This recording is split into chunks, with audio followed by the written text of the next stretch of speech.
તો આ તરફ વડોદરા જિલ્લાના ડભોઈના વણકરવાસમાં જીવતો વીજ વાયર તૂટ્યો। રોડ પર ફટાકડા ફૂટતા હોય તેવા પ્રકારના દ્રશ્યો સર્જાયા। લોકોમાં અફરાતફરી થઈ તો ભયનો માહોલ જોવા મળ્યો।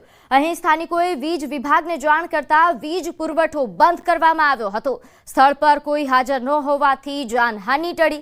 સમગ્ર ઘટનાનો વિડીયો સામે આવ્યો છે, જે વાયરલ પણ થઈ રહ્યો છે।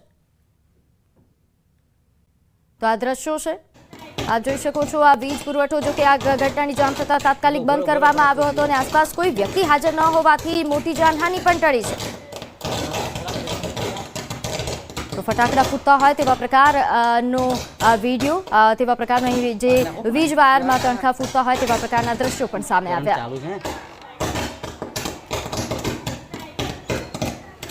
તો સુરેન્દ્રનગરમાં થાન તાલુકાના સરોડી ગામે મોડી રાત્રે વીજળી પડતા એક યુવકનું મોત નીપજ્યું। યુવક અરવિંદ કરશનભાઈ રોજાસરા કે જે સરોડી ગામના વતની હતા, સીમમાં તે રહેતો હતો અને તે દરમિયાન વીજળી પડતા તેનું મોત નીપજ્યું। યુવકના મૃતદેહને પીએમ અર્થે સરકારી હોસ્પિટલ ખસેડવામાં આવ્યો છે। યુવકના મોતથી પરિવારજનો તેમજ સમગ્ર ગામમાં શોકનો માહોલ છવાયો છે। થાન તાલુકામાં પવન સાથે ગાજવીજ વરસાદ ગત રાત્રે નોંધાયો અને તે દરમિયાન આ વીજળી પડવાની ઘટના બની હતી। ગત રાત્રે જ થાન વિસ્તારમાં વાતાવરણમાં અચાનક પલટો આવ્યો હતો અને ધોધમાર વરસાદ પડ્યો। તો થાન શહેરના જ વિરાટનગર વિસ્તારમાં રહેણાંક મકાન પર વીજળી પડવાની પણ ઘટના સામે આવી છે, જેના કારણે આગ પણ લાગી। આગના કારણે મોટા પાયે નુકસાનીની પણ શક્યતા વ્યક્ત કરવામાં આવી રહી છે। વિરાટનગર વિસ્તારમાં રહેણાંક મકાનમાં વીજળી પડતા ઘર વખરી સહિત વીજ ઉપકરણો બળીને ખાખ થઈ જતા મોટા પાયે નુકસાન પહોંચ્યું। સદનસીબે ઘરમાં તમામ સભ્યો બહાર નીકળી જતા કોઈ જાનહાનિ નથી થઈ, પરંતુ મોટી દુર્ઘટના બનતા ટળી ગઈ છે। પરંતુ હાલ જે આ દ્રશ્યો સામે આવ્યા છે ખૂબ જ ભયાનક, કારણ કે રહેણાંક મકાનમાં આગ લાગતા વીજળી પડતા અહીં રહેણાંક મકાનના તમામ ચીજ વસ્તુઓ બળીને ખાખ થઈ ગયા છે। ઘટનાની જાણ થતાં જ થાન મામલતદાર સહિતની ટીમે બનાવને પગલે સ્થળ પર પહોંચીને વીજળી પડવાના કારણે લાગેલ આગને બુઝાવવાની કામગીરી પણ હાથ ધરી। થાન તાલુકામાં વાતાવરણમાં પલટો આવ્યા બાદ ભારે પવન અને ગાજવીજ સાથે વરસાદનું આગમન થયું છે। તો આ તરફ કચ્છમાં પણ મોડી રાત્રે વરસાદ ખાબક્યો। રાપર તાલુકાના ગ્રામ્ય વિસ્તારોમાં વરસાદ નોંધાયો, જેમાં ખાસ જો વાત કરીએ નંદાસર, સેલારી, જેસર, ખેંગારપરામાં વરસાદ નોંધાયો। ભારે પવન સાથે વરસાદ ખાબક્યો છે, જેના દ્રશ્યો પણ સામે આવ્યા છે। તો ભારે પવન સાથે વરસાદના દ્રશ્યો કચ્છમાં ગત રાત્રે જ વાતાવરણમાં પલટો આવ્યો અને રાપર સહિતના વિસ્તારોમાં ભારે વરસાદ નોંધાયો છે। રાપર તાલુકાના જે ગ્રામ્ય વિસ્તારો છે ત્યાં વરસાદી માહોલ છવાયો। મોડી રાત્રે જિલ્લામાં વરસાદનું આગમન થયું હતું। મહીસાગરના લુણાવાડામાં 1 કલાકમાં 1.25 ઇંચ વરસાદ ખાબક્યો। બજાર વિસ્તારોમાં પાણી ભરાઈ ગયા। વીરપુર, ખાનપુરમાં પણ મેઘમહેર જોવા મળી। મહીસાગર જિલ્લાના લુણાવાડા શહેરમાં ગઈકાલે રાત્રે વાતાવરણમાં અચાનક પલટો આવ્યો હતો અને શહેરમાં ધોધમાર વરસાદ તૂટી પડ્યો। 1 કલાકમાં 1.25 ઇંચ વરસાદ નોંધાયો।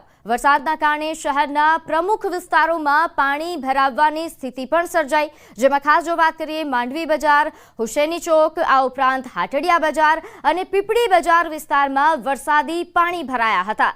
બજાર વિસ્તારોમાંથી નદીની જેમ પાણી વહ્યા। પાણીના પ્રવાહના કારણે નાગરિકોની અવરજવર પણ પ્રભાવિત થઈ।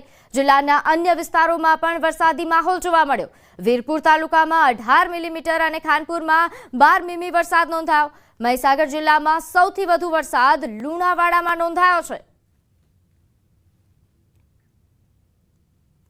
તો આ તરફ બોટાદ જિલ્લાના અનેક પંથકમાં પણ વરસાદ નોંધાયો। વીજળીના કડાકા ભડાકા અને ગાજવીજ સાથે વરસાદ વરસ્યો। બરવાડા શહેર સહિતના તાલુકામાં વરસાદ નોંધાયો, જેમાં નાવડા, રોજીદ તેમજ કુંડળ, બેલા, ખાંભડા, સાળંગપુર, ટીમ્બલા, આ ઉપરાંત રામપરા સહિતના ગ્રામ્ય પંથકમાં પણ વરસાદ નોંધાયો છે।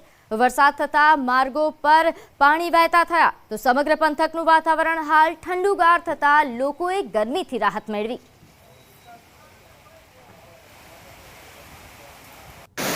તો અમરેલીમાં પણ ભારે વરસાદથી નદીમાં પૂર આવ્યું।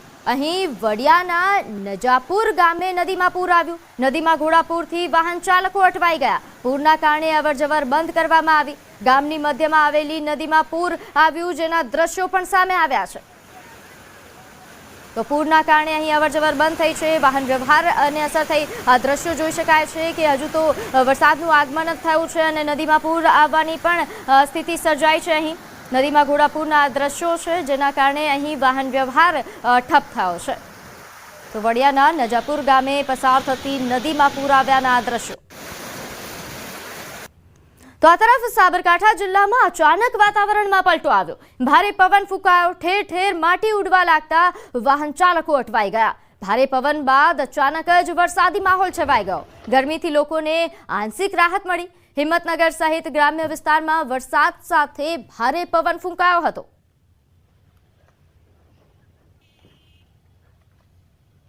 તો રાજ્યના 11 જિલ્લામાં ભારે વરસાદની આગાહી કરવામાં આવી છે। 4 જિલ્લામાં અતિ ભારે વરસાદની આગાહી છે, જેમાં ભાવનગરમાં ભારે વરસાદ પડી શકે તેવા પ્રકારની આગાહી કરાઈ છે।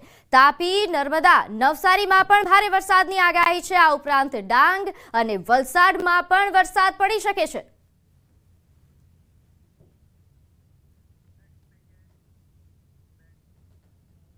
કાચવા ગતિ આગળ વધતું ચોમાસું હવે પૂરપાટ ગતિ પકડવાનું છે। ચોમાસાને લઈને ખેડૂતોની આતુરતાનો હવે અંત આવવા જઈ રહ્યો છે।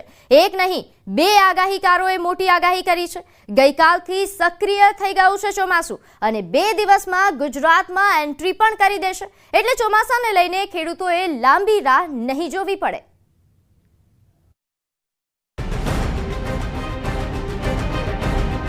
મહારાષ્ટ્રમાં પોરો ખાતા મેઘરાજાને વધાવવા માટે તૈયાર થઈ જાઓ, કારણ કે 19 દિવસ બાદ ચોમાસાને લઈને મળ્યા છે શુભ સંકેત। 2 દિવસમાં ગુજરાતમાં પ્રવેશ કરશે ચોમાસું। ચોમાસાના આગળ વધવા માટે હાલ સાનુકૂળ સમય છે, એટલે કે આજથી જ આગળ વધવાનું શરૂ કરશે ચોમાસું। ખેડૂતોના ચહેરા પર હરખ આવે તેવા સમાચાર ન્યૂઝ 18 ગુજરાતી તેમના માટે લઈને આવ્યું છે। ચોમાસાને લઈને હવે લાંબી રાહ જોવાની જરૂર નહીં પડે। બસ હવે રૂમઝૂમ કરતું ચોમાસું આંગણે આવીને ઊભું છે। મહારાષ્ટ્ર, મુંબઈ આવીને ચોમાસું થંભી ગયું હતું। 26 મેના રોજ ચોમાસું મહારાષ્ટ્રમાં પહોંચી ગયું, પરંતુ ત્યાં પહોંચ્યા બાદ જાણે કે મેઘરાજા રિસાઈને બેસી ગયા। લોકોએ કેટલા મનાવ્યા છતાં પણ ગુજરાત તરફ આગળ ન વધ્યા। પરંતુ ચોમાસાએ લાંબો વિરામ લીધો અને હવે તેને ધક્કો મારતી સિસ્ટમ તૈયાર થઈ ગઈ છે। મુંબઈમાં પણ ફરી વાદળો બંધાયા છે। કેટલીક જગ્યાએ મેહુલિયો ગાજ્યો પણ છે અને તે હવે ગુજરાતમાં ગાજવા માટે થનગની રહ્યો છે। 14 જૂન એટલે કે આજથી ચોમાસું આગળ વધી રહ્યું છે। એટલે આજથી ચોમાસું આગળ વધશે અને તારીખ 18મીથી આ ગતિવિધિ વધશે। આજે ઉત્તરથી લઈ દક્ષિણ ગુજરાતના કેટલાક ભાગોમાં વરસાદની આગાહી અંબાલાલે કરી છે। આ સાથે પરેશ ગોસ્વામીએ પણ આ જ આગાહી કરી છે। 15 જૂન એટલે કે રવિવારથી વરસાદનું જોર પણ વધશે। આ સમયે ઉત્તર, મધ્ય અને સૌરાષ્ટ્રમાં સારો વરસાદ થશે। આજથી જ લગભગ ઉત્તર ગુજરાતના ભાગો, મધ્ય ગુજરાતના ભાગો અને સૌરાષ્ટ્રના કેટલાક ભાગમાં બપોર પછી ગાજવીજ સાથે વરસાદ થવાની શક્યતા રહેશે। 15મી જૂને વરસાદ વધવાની શક્યતા છે અને તારીખ 17મીએ લગભગ 1.5 કિલોમીટર હાઇટના પવનો જે લગભગ ધીરે ધીરે બનશે। આ તરફ આ સાંજ સુધીમાં ગુજરાતમાં વરસાદની એન્ટ્રીની આગાહી પરેશ ગોસ્વામીએ પણ કરી છે। જે મુજબ રાજ્યના કેટલાક ભાગોમાં વાદળો છવાશે, વરસાદ પણ તૂટી પડશે। જો કે આ વરસાદ સાર્વત્રિક નહીં પરંતુ છૂટો છવાયો હશે। જો કે ખેડૂત મિત્રો આ વરસાદને ચોમાસાનો વરસાદ ન ગણે, કારણ કે ચોમાસાને ગુજરાતમાં ઠેકડો મારતા હજુ 48 કલાક જેટલો સમય લાગશે। એટલે કે આ વરસાદને નૈઋત્યના ચોમાસાનો વરસાદ નહીં કહી શકાય, કારણ કે હજુ પણ ચોમાસું મહારાષ્ટ્રમાં સ્થિર છે। મહારાષ્ટ્રમાં આવીને નિષ્ક્રિય થયેલું ચોમાસું હવે સક્રિય થશે, જેનો મતલબ એ છે કે ચોમાસાને આગળ વધવા માટે સ્થિતિ હવે સાનુકૂળ થઈ ગઈ છે। હાલ જે વરસાદ હશે તે ગાજવીજ અને પવન સાથે પડવાનો છે। આવતીકાલે 14 તારીખે સાંજ સુધીમાં અનેક વિસ્તારોની અંદર વરસાદ પડે તેવી શક્યતાઓ છે। નૈઋત્યનું ચોમાસું ગુજરાતમાં પ્રવેશ કરી ગયું તેવું ન કહી શકાય, કેમ કે નૈઋત્યનું ચોમાસું હજુ મહારાષ્ટ્રની અંદર નિષ્ક્રિય થયેલું છે, એ હવે સક્રિય થશે। અંબાલાલ પટેલનું માનીએ તો આ વખતે ચોમાસાની એન્ટ્રી ધમાકેદાર પણ રહેવાની છે। એટલે કે શરૂઆતમાં જ કેટલાક ભાગોમાં ભારે વરસાદ પડી શકે છે।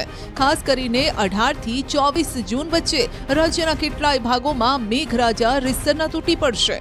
અંબાલાલ પટેલના મતે આ સમય દરમિયાન સૌરાષ્ટ્રમાં મેઘરાજા બરાબરનું જોર લગાવશે। એટલે કે રાહ જોવડાવ્યા બાદ પણ મેઘરાજા બરાબરનું હેત વરસાવશે તે નક્કી છે. હવામાન વિભાગે પણ અનુમાન કર્યું છે કે 17 જૂને અમરેલી, ભાવનગર, ગીર સોમનાથ, જૂનાગઢ, રાજકોટમાં ભારે વરસાદ થઈ શકે છે. આ ઉપરાંત સુરત, તાપી, ડાંગમાં પણ ભારે વરસાદની આગાહી છે. એટલે 18 થી 24 અને 26માં રાજ્યના કેટલાક ભાગમાં ભારેથી અતિભારે વરસાદ થવાની શક્યતા રહેશે. સૌરાષ્ટ્રના કેટલાક ભાગમાં ભારેથી અતિભારે વરસાદ થવાની શક્યતા રહેશે. તો અંબાલાલના મતે સૌરાષ્ટ્રના કેટલાક ભાગો એટલે કે અમરેલી અને ભાવનગરમાં સારો વરસાદ થશે. આ સમય દરમિયાન દક્ષિણ ગુજરાતના નર્મદા, તાપી, ડાંગ, વલસાડ, નવસારી, સુરત, ભરૂચ અને જંબુસરમાં પણ વરસાદની આગાહી છે. તો મધ્ય ગુજરાતમાં મધ્યપ્રદેશને અડીને આવેલ પંચમહાલમાં પણ ઝમાઝમ વરસાદ થશે અને વડોદરા પણ કોરું નહીં રહે. તો ઉત્તર ગુજરાતમાં ગાજવીજ સાથે વરસાદની આગાહી કરાઈ છે. જો કે આ નૈઋત્યના ચોમાસાનો વરસાદ નહીં હોય તો પછી શું હશે? અરબ સાગરમાં એક સિસ્ટમ બની રહી છે જેની અસર ગુજરાત પર થઈ રહી છે. આ સમયે ઉત્તર રાજસ્થાનમાં અપર એર સાયક્લોનિક સર્ક્યુલેશન સર્જાયું છે, જે રાજસ્થાનથી વિદર્ભ સુધી એક ટ્રફ લાઇન બની રહી છે. એટલે કે અરબ સાગરથી ઓડિશા સુધી ટ્રફ લાઇન સક્રિય છે, જેની અસર ગુજરાતમાં થઈ રહી છે. આ સમય દરમિયાન પવનની ગતિ પણ વધુ રહેવાની છે અને પવનની દિશા ગુજરાત તરફ રહેશે, જે વરસાદ લાવશે. પરેશ ગોસ્વામી કહી રહ્યા છે કે બંગાળની ખાડીમાં એક સિસ્ટમ બનશે, તેનો ટ્રફ પણ અરબ સાગર સુધી લંબાશે. મોન્સૂન બ્રેકની કન્ડિશન છે, જે ચોમાસું નિષ્ક્રિય થયું છે એ ફરીથી ચોમાસું સક્રિય થઈ અને આગળ વધવાનું ચાલુ થશે. ત્યારે હું આપને જણાવી દઉં કે ગુજરાતમાં આમ તો ચોમાસું છે એ ઘણા સમયથી અમે આપને જણાવી રહ્યા છીએ એમ 20 જૂન આસપાસ આવવાનું છે, પણ આવનારા સમયમાં 14 તારીખથી 14 જૂનથી ચોમાસું છે એ ખૂબ સક્રિય થશે, જેને કારણે 16 જૂનથી રાજ્યના અલગ અલગ વિસ્તારોમાં વરસાદો જોવા મળશે.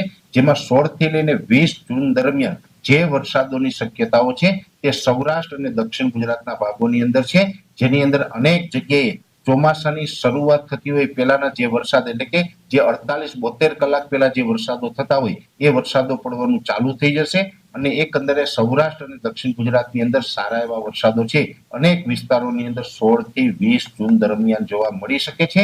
અને 20 જૂને જે ચોમાસાનો પ્રવેશ થાય કે 20 જૂને ચોમાસાનો પ્રારંભ થશે, પણ 20 જૂનની અંદર ઘણી વખત એવું બનતું હોય કે 2 દિવસ વહેલું અથવા તો 2 દિવસ મોડું કે 18 થી લઈને 22 જૂનમાં ગુજરાતની અંદર ચોમાસાનો પ્રવેશ થઈ શકે છે.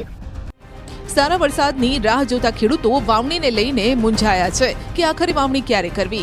પરેશ ગોસ્વામીએ ખેડૂતોની આ મૂંઝવણ દૂર કરતી આગાહી કરી છે. પરેશભાઈનું માનીએ તો 18 જૂનથી 12 દિવસ વાવણી લાયક વરસાદ રહેવાનો છે, એટલે આ સમય વાવણી માટે સાનુકૂળ હશે. અત્યારે આપણે એક સિસ્ટમ બનતી જોવા મળી રહી છે અને આ સિસ્ટમને કારણે હવે ઘણા સમયથી ગુજરાતના ખેડૂતો છે એ નૈઋત્યના ચોમાસાની રાહ જોઈ રહ્યા છે. એને હવે નૈઋત્યના ચોમાસાની લાંબી રાહ જોવી નહીં પડે. હવે ટૂંક સમયની અંદર એટલે કે 18 થી લઈને 22 જૂન વચ્ચે ગુજરાતની અંદર ચોમાસાની શરૂઆત પણ થઈ જશે અને 16 તારીખથી અલગ અલગ વિસ્તારોમાં વરસાદો પણ નોંધાશે. જે વરસાદો હશે એ 16 થી લઈ અને 22 જૂન અને 22 થી લઈને 28 જૂન સુધીનું જે સેશન ચાલશે એટલે કે 12 દિવસનું સેશન ચાલશે, એ 12 દિવસ દરમિયાન રાજ્યના અલગ અલગ વિસ્તારોની અંદર સારો એવો વાવણી લાયક વરસાદ પણ થઈ શકે છે. જેમાં સૌરાષ્ટ્ર, દક્ષિણ ગુજરાત અને મધ્ય ગુજરાતના અનેક ભાગોની અંદર સારો વરસાદ થાય. મધ્યપ્રદેશ બોર્ડર લાગુ વિસ્તારો હોય, છોટાઉદેપુર હોય, દાહોદ, ગોધરા હોય, મહીસાગરના વિસ્તારો છે, એમાં પણ સારા એવા વરસાદો છે એ આ જૂન મહિના દરમિયાન થઈ જશે.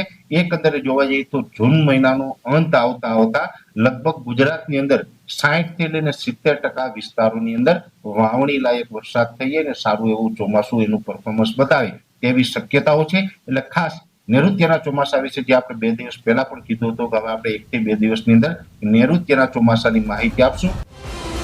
એટલે કહી શકાય કે કેરળમાં વહેલું ભલે ચોમાસું બેઠું, પરંતુ ગુજરાતમાં તો સમયસર જ ચોમાસું આવી રહ્યું છે અને ચોમાસાનો વરસાદ પણ સારો રહેવાનો છે. માટે ખેડૂતોએ ચોમાસાના સિઝનના વરસાદની ચિંતા કરવાની સહેજ પણ જરૂર નથી.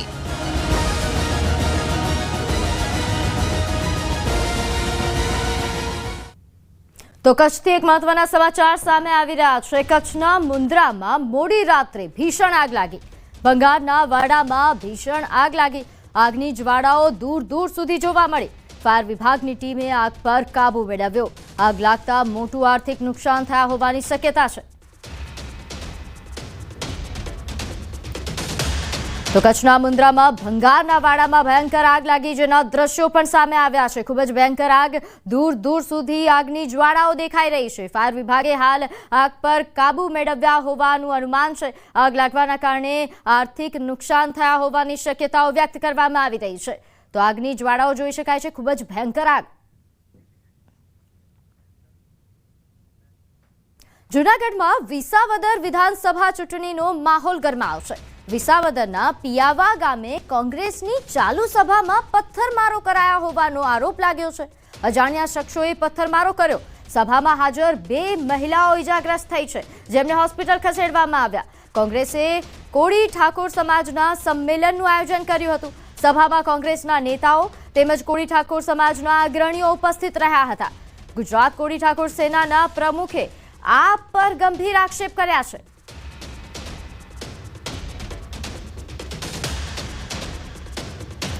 તો આ સંમેલનમાં પથ્થરમારાની ઘટના સામે આવી છે. સેનાના પ્રમુખે આમ આદમી પાર્ટી પર ગંભીર આક્ષેપો કર્યા છે કે અહીં જે સંમેલન થયું તેમાં જે પથ્થરમારો કરવામાં આવ્યો આમ આદમીના પાર્ટીના કાર્યકર્તાઓ દ્વારા કરાયા હોવાનો આક્ષેપ છે.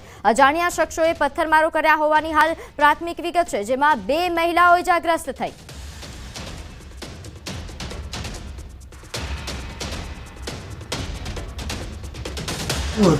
ત્યારે અચાનક જ ગામની લાઇટ બંધ કરવામાં આવી અને પછી પથ્થરમારો કરવામાં આવ્યો. જ્યારે 2 સાઈડથી એક પથ્થરો લાગ્યા અને એક બહાર જ્યારે હું નીકળો ત્યારે મારી ગાડીમાં પણ પથ્થરમારો કરવામાં આવ્યો હતો અને મારી ગાડીના કાચ તૂટી ગયા છે.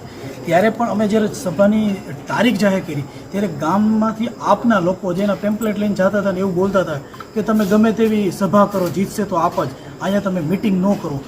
આ પથ્થરમારામાં મારા કોળી ઠાકોર સમાજની નિર્દોષ 2 બહેનો ગંભીર રીતે ઘાયલ થઈ. એક બેન આજે પણ વિસાવદર સબ ડિસ્ટ્રિક્ટ હોસ્પિટલમાં સારવાર હેઠળ છે. માથાની અંદર પથ્થર વાગ્યો છે. તો હવે વાત ફ્લાઇંગ કોફિનની.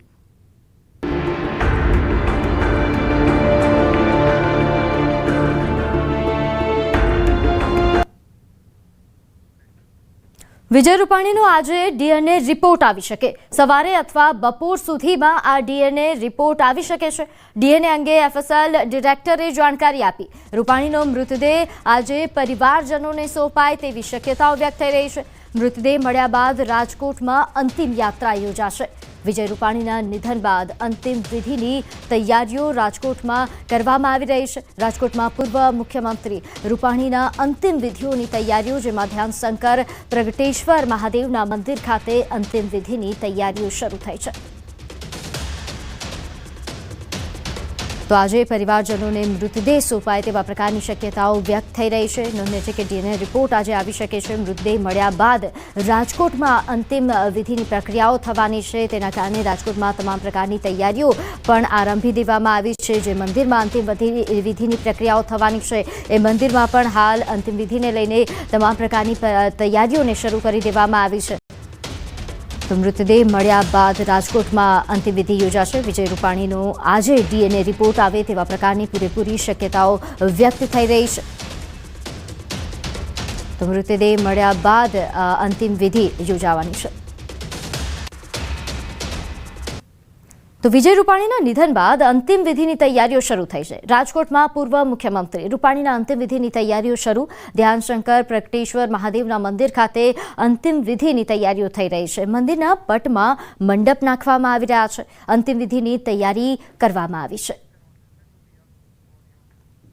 ગુજરાતના પૂર્વ મુખ્યમંત્રી વિજયભાઈ રૂપાણીના નિધન બાદ હવે જે છે તેમના ઘર નજીક આવેલા ધ્યાનશંકર પ્રગટેશ્વર મહાદેવના મંદિર ખાતે તેને જે છે અંતિમ વિધિની જે તૈયારીઓ કરવામાં આવી રહી છે. હાલ આ જે મંદિરનો પટ છે ત્યાં મંડપ નાખવાની કામગીરી હાથ ધરવામાં આવી રહી છે. સીધા જ દ્રશ્યો જોઈ શકો છો કે અત્યારે આ જે તૈયારીઓ છે તે કરવામાં આવી રહી છે.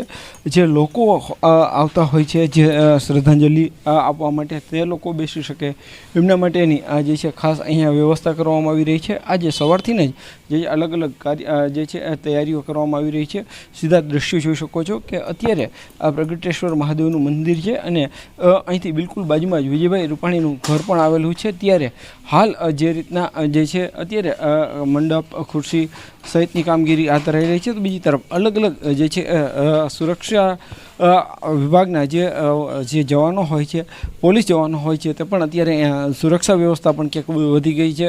અલગ અલગ જે છે એ સુરક્ષાને લઈને પણ અત્યારે અહીંયા જે છે બંદોબસ્ત જોવા મળી રહ્યો છે. આ ઉપરાંત અલગ અલગ જે છે વિજયભાઈ રૂપાણીના પાર્થિવ દેહ લઈ આવે એ પહેલાંની અલગ અલગ તૈયારીઓ છે તે અત્યારે જે છે અત્યારે કરવામાં આવી રહી છે. હાર્દિક જોશી, ન્યૂઝ 18 ગુજરાતી, રાજકોટ. તો આ તરફ કોંગ્રેસના રાષ્ટ્રીય અધ્યક્ષ મલ્લિકાર્જુન ખડગે અમદાવાદ પ્લેન ક્રેશ ઘટનાના પીડિતો સાથે સિવિલમાં મુલાકાત કરી. તેઓએ સમગ્ર ઘટનાને લઈને દુઃખ વ્યક્ત કરતા કહ્યું કે આ મોટી દુર્ઘટના સર્જાઈ છે. અમદાવાદના ઇતિહાસમાં આ ઘટના ક્યારેય નહીં ભૂલાય.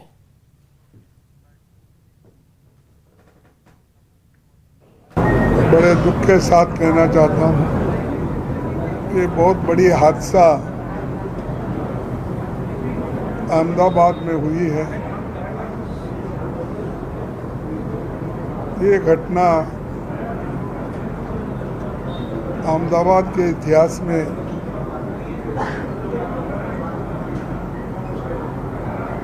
कोई भूलेगा नहीं.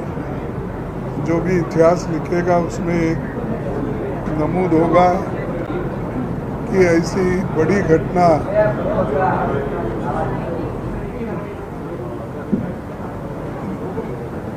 इसकी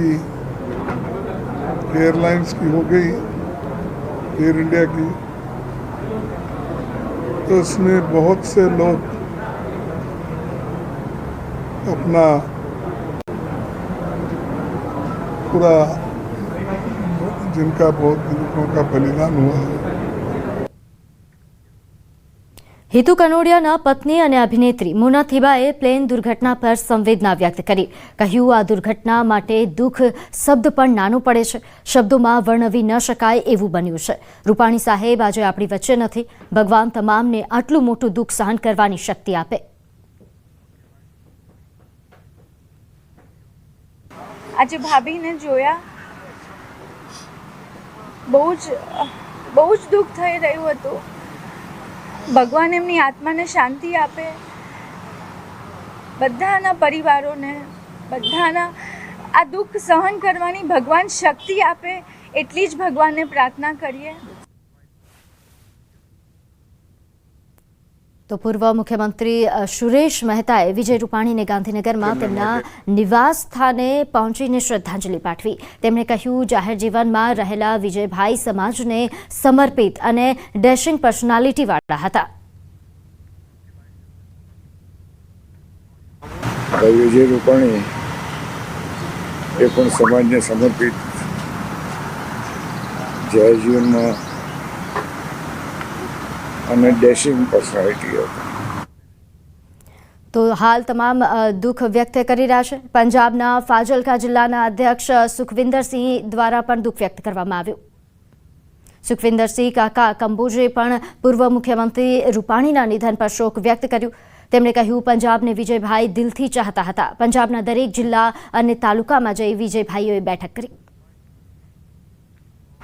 यहाँ गुजरात में रूपानी साहब का जाने का सबको दुख है, उससे भी ज़्यादा दुख हमारे पंजाब के लोगों के है और पंजाब का पार्टी का नुकसान हुआ है. क्योंकि रूपानी साहब ने हर एक तहसील में, हर एक ज़िले में, हर एक डिस्ट्रिक्ट में जाके खुद मीटिंगें की.